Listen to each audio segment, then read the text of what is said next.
Bonjour à tous. La Bourgogne-Franche-Comté en vigilance orange canicule aujourd'hui. Tous les départements de la région sont concernés. 9 départements de l'ouest de la France basculent en vigilance rouge ce midi, dont tous les pays de la Loire.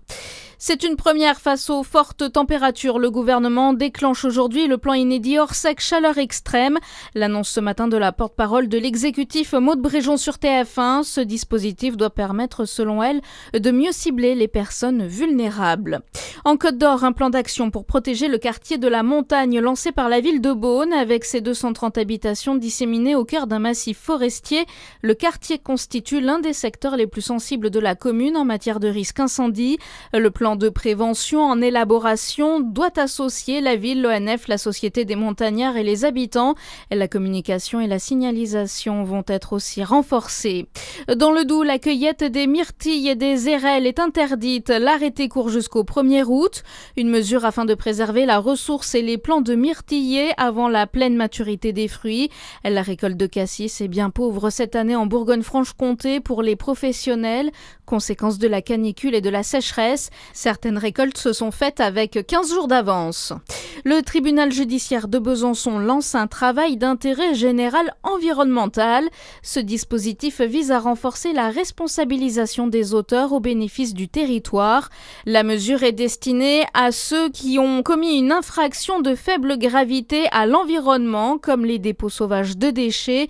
Et les personnes condamnées effectueront 35 heures d'action pour la protection de la nature. Le chantier du village d'entreprise du Grand Dol avance, anciennement occupé par la plateforme logistique SNDR. Le site, qui était vacant depuis 2023, connaît aujourd'hui une nouvelle vie et se transforme au service des entreprises. Le Grand Dol mise sur une logique qui vise à apporter des solutions immobilières adaptées aux entreprises, comme l'explique Jean-Pascal Fischer, président du Grand Dol au micro de Charlie Chevasson. Il faut qu'on ait des capacités à la fois foncières et en matière de bâtiments pour pouvoir offrir des réponses à des entreprises qui veulent s'agrandir, qui veulent se développer ou s'installer, bien sûr, ce qu'on espère tous.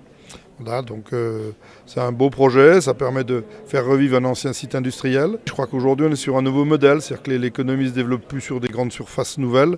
On en a aussi, bien sûr, on a la fameuse zone Inovia qui reste emblématique sur notre territoire, mais qu'on vend avec parcimonie, on n'est pas pressé. Je pense qu'il faut qu'on fasse du qualitatif, mais par contre il faut qu'on sache faire revivre nos anciens sites.